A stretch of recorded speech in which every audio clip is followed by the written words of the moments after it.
Hi everyone! Welcome to our channel. Ang gagawin ko lang ngayon guys ay isi-share ko lang yung aking mga nabiling mga teacups na napaka-cute na mga teacups. Nabili ko lang to guys sa recycle shop dito sa Japan. Ayan, so guys, ang mumura nila guys, ito is worth 80 yen at saka ito naman is 180 yen. Ayan, so ang mumura, 'di ba?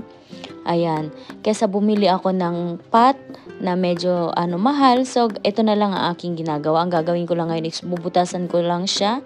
Ayan, itong aking gamit. Iba't ibang size ng pambutas. Bigay lang ng aking asawa. At syempre, kailangan natin ng electric drill at tubig, tsaka lupa. Ayan, para hindi mabasag yung ating mga pot.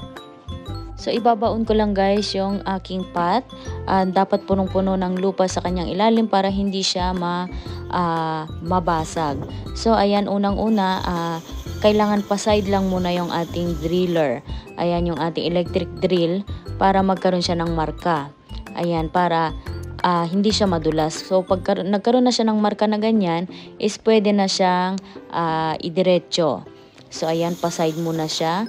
Then, kapag bumaon na ng konti, idediretso na natin. Dapat kailangan may tubig kasi baka tumalsik yung ating yung ceramic. So, ayan.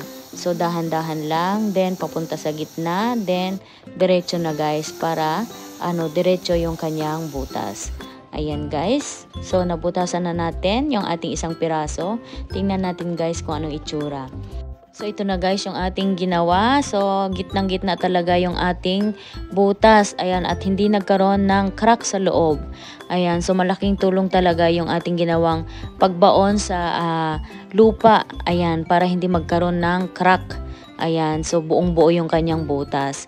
Ang gagawin ko naman dito sa susunod nating pot, dahil sa medyo maliit yung ating teacup, so papalitan ko lang ng size yung medyo mas maliit lang ng konti. So susubukan natin to guys kung kaya nating butasan itong teacup na to. Actually, medyo mas manipis siya kesa sa una nating binutasan. So siguro naman mas madali siyang butasan. So, ganun din ang process na aking gagawin. Lalagyan ko muna ng mark. Ayan, so ibabaon ko lang ng konti sa gilid para hindi na siya dumulas. Ayan, then diretso lang siya. Ayan, para hindi tumalsik, mas mabuti talagang may tubig. And kung wala namang tubig guys, pwedeng-pwede ang masking tape. So, ito guys, yung ating nabutas. Actually, hindi siya gitna. Ayan, pero okay na rin. Hindi siya gumitna. Pero walang crack sa loob. So, medyo malaki yung ating gamit. So, papalitan ko lang ng mas maliit pa. Medyo masyadong malaki. Ayan, baka naman pag diniligan na natin yung ating halaman, isang araw lang kailangan na ulit ng tubig. So, ayan, medyo mas maliit lang yung ating gagamitin ngayon. So, siguro ito saktong-sakto sa liit ng kanyang pot. Ayan, so sakto nga lang. Ito yung ating, ayan, so ibang-iba talaga yung kanyang laki.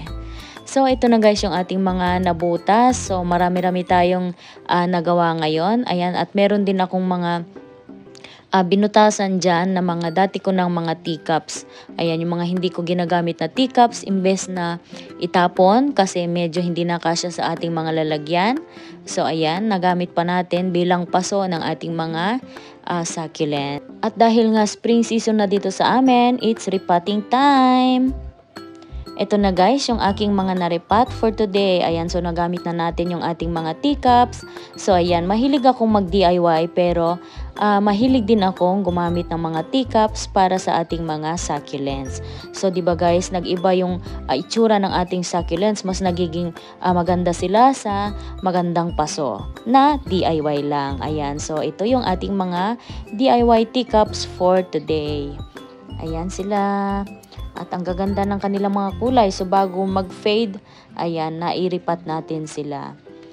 So, ito rin guys, yung aking nabiling basket from 100 yen shop. Ayan, ang ganda ng ating new arrangement for today. So, ayan lang. See you on my next video. Bye!